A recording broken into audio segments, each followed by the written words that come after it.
It was on a foggy November's late Friday evening that Professor Bijoy finished his work at Gauhati University and started his drive to his home at Jagirod, which is about 55 kilometers from Gauhati, to spend the weekend with his family. He was driving his old Maruti 800. It was a cold and wet evening, typical weather during these times in Assam. Bijoy lit his cigarette and switched on his car audio to a melody of the 80s. He reached Jorabat, a ghat section, around 7 p.m. and could notice that road construction was going on, making the bigger vehicles to go slow to avoid any possible fatal accident. Now, Jorabat in those days, 1980s, was a very tricky path for drivers, as on one side there is a deep gorge and other side is the Burapahar mountain. Moreover, there was no proper railings to protect the drivers during night drives. And the road was also quite narrow. And in winters, fog would make a real challenge for even highly experienced drivers. Bijoy was not a regular traveler in this route. However, he had been traveling in this route from a year or so. After crossing a few kilometers, the road gradually became quite silent with lesser vehicles, and Bijoy could see small lights here and there, glowing from huts and Assam-type houses from the villages besides the highway. Bijoy reached the end of the ghat sections around 7:45 p.m. and thought that as he had maintained a decent speed despite the road conditions, he could get down for a quick tea and cigarette break. Soon he could see one small shop with a couple of villagers sitting beside a small bonfire and chatting in local language. Bijoy pulled over and parked his car and asked the shopkeeper to give him a hot tea and biscuit. One of the villagers asked Bijoy what was the reason for traveling at night in these foggy weather conditions. Bijoy explained him that as he had work whole day, he could not start during the day, and the coming Monday there was a holiday, and he could spend a long weekend with his family. One of the villagers, who was in his 60s, told Bijoy to be careful while crossing over the Digaru River bridge, as there had been many accidents in that bridge in the recent times due to speeding vehicles, and he said, "There is an old crematorium by name Sonapur, public crematorium. People see strange things in and around the crematorium and lose control of their vehicles and falls in the Digaru River." At night, he continued, "Dada, people start getting weird imaginations. Sometime it's imagination, and sometime it's things of which we do not have much knowledge, and sometime the fog deceives the travelers." The old villager continued, "And recently one young girl got drowned while swimming with her friends in the river Digaru, and people often see her beside the Digaru River bridge."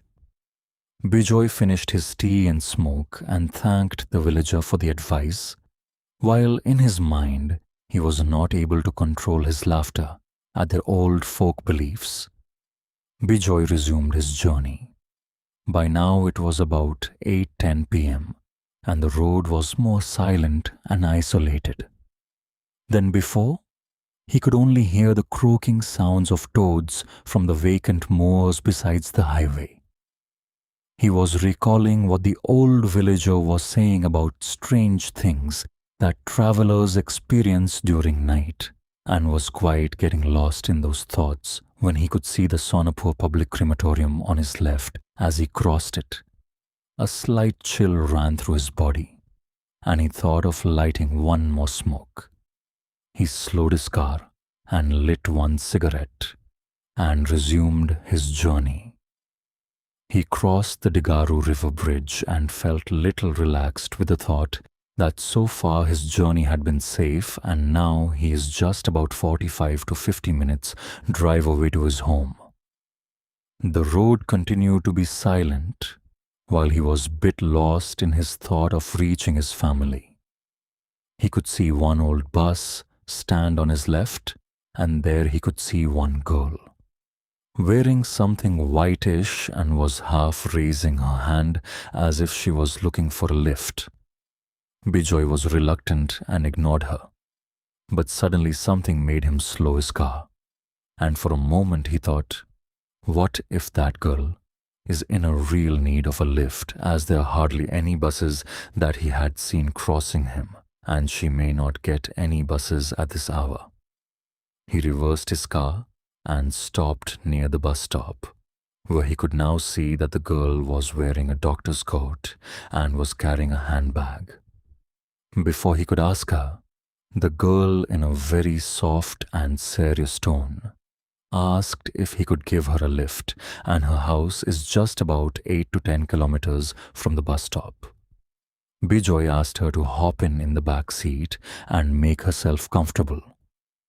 Bijoy had not seen her face clearly as it was dark. Only the bright moon was making the road bright with its light. After about 2 to 3 minutes, Bijoy asked her name, and what was she doing at this hour, alone in this bus stop, and whether she is not afraid. She slowly replied, "My name is Annie, and I've recently joined the village dispensary as an intern doctor, which was just about 1 kilometer inside from the highway. Normally I leave around 5 p.m., but since the head doctor was on leave today, I had to do his work and hence got late." At this, Bijoy replied casually that his name is Bijoy and he is a professor, and he also has a daughter who is pursuing her graduation, and her name is Animika, and told her to relax and made her comfortable. Bijoy had not seen her face clearly as it was dark, only the bright moon was making the road bright with its light. After about 2 to 3 minutes, Bijoy asked her name, and what was she doing at this hour, alone in this bus stop, and whether she is not afraid. She slowly replied, "My name is Annie, and I've recently joined the village dispensary as an intern doctor, which was just about 1 kilometer inside from the highway. Normally I leave around 5 p.m., but since the head doctor was on leave today, I had to do his work and hence got late."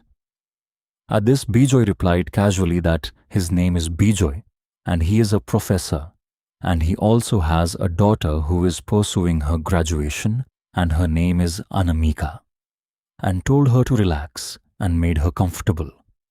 But Bijoy noticed that Annie did not reply anything, and he could see in his mirror that she was only staring outside the window all this while. Still, he could not see her face as it was covered with her hair partially. She kept the window glasses down. Bijoy asked her if she was not feeling cold and suggested her to lift the window glasses. She replied that she is accustomed to these weather conditions and likes to get fresh air. Annie continued, "From morning, there had been couple of death cases of patients at the hospital which had made me dead tired, hence a fresh breeze would do good for me." However, she reluctantly pulled up the window. Bijoy took one more cigarette to light, but Annie from behind gently asked if he could avoid the smoke as she feels suffocated with smoke. Bijoy said sorry and kept the cigarette back in the packet.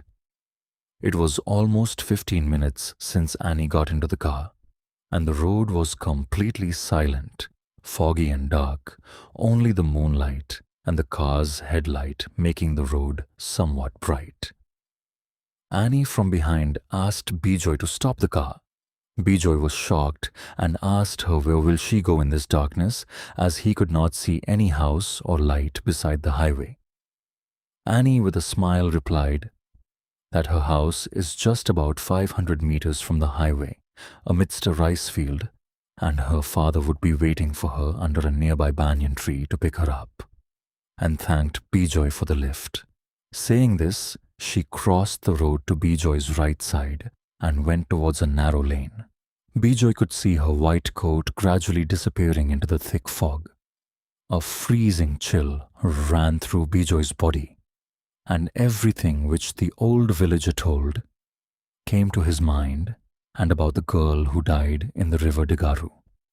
Without wasting another second, Bijoy started his car and sped away. Annie got woken up by her father saying that the ward boy from the hospital has come to inform her that there was an accident last night, and the body is brought to the hospital, and since the head doctor has not yet arrived, she has to rush immediately to the hospital. Annie quickly freshened up herself and started for the hospital. She reached the hospital. There was a teenage girl sitting on a bench and sobbing, and one more elderly lady along with her, and was in a state of shock. Annie realized that they were the patient's relatives. She went inside the casualty ward and checked with the nurse what had happened and who the accident victim is. The nurse informed her that last night one Maruti car missed the bridge, likely due to fog, and fell into the Digaru River around 8:30 p.m. and his body got pulled by the villagers at night, and they handed it over to the authorities. And the teenage girl is his daughter, and the woman is his wife. Annie went up to the teenage girl and tried to console her, as her mother was in a shock. She asked her name and father's name. The girl replied that her name is Anamika, and her father's name was Mr. Bijoy, and he was a professor. Hearing this, Annie got the shock of her life, and she almost fainted. Somehow she managed to sit on a nearby bench and recalled what happened the previous night. She went up to the dead body and slowly removed the sheet from his face. Her heartbeat was so loud that she thought everyone in the room could hear it. Her heart almost sank when she finally saw the dead person's face. It was the same guy who gave her the lift last night. How is it possible that he gave her lift after crossing Digaru River Bridge when his car met with an accident on the Digaru River Bridge, which is much before her bus stop? Or was all this a dream that she experienced last night as she was very tired? If it was a dream, how will she know the dead person and his daughter's name? How did she reach home last night? All these questions were making her dizzy. At that moment, the head Dr. Arvind reached the hospital. Seeing him, Annie felt an air of relief and narrated him her ordeal. Dr. Arvind was a bit skeptical, however. He didn't express this to Annie and rather advised her to go home and take rest as he is back. He will take care of everything now. She got up in a bus from the same bus stop, and on her way, she was lost deep with all the events of the previous night at Sonapur highway. The locals believe that sometimes on such foggy winter nights, travelers who gets lost or stuck on the Sonapur highway, a middle-aged man in a white Maruti car appears from out of nowhere to give a helping hand. Videos बनाने हैं, Filmora है ना।